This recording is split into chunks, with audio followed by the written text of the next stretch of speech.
Biden campaign advisor weighs in on why former VP hasn't held news conference in nearly 3 months. To view the full article, click the first link in the description below. Former Vice President Joe Biden's senior campaign advisor Symone Sanders dodged a question of why the presumptive Democratic presidential nominee has not held a news conference in 80 days.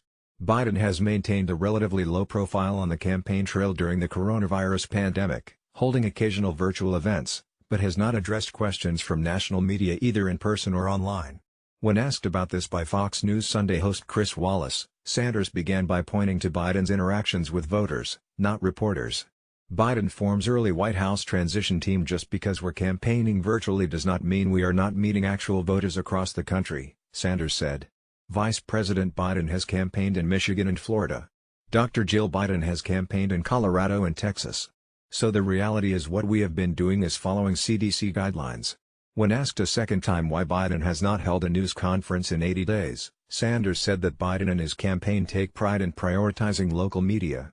And so the vice president is doing local media interviews, Hess doing national media interviews, and he is taking questions from reporters, she said.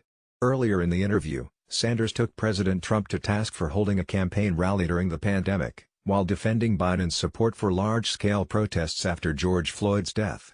Trump and RNC trail Biden in May fundraising, but maintain cash advantage heading into summer. Sanders insisted that there is no double standard, then proceeded to explain to Wallace why it is okay for people to protest en masse, but not for Trump to hold big events.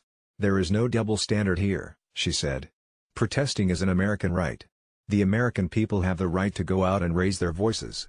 The difference here is, Chris, we are talking about the President of the United States, whose Vice President, by the way, heads the White. To view the full article, click the first link in the description below.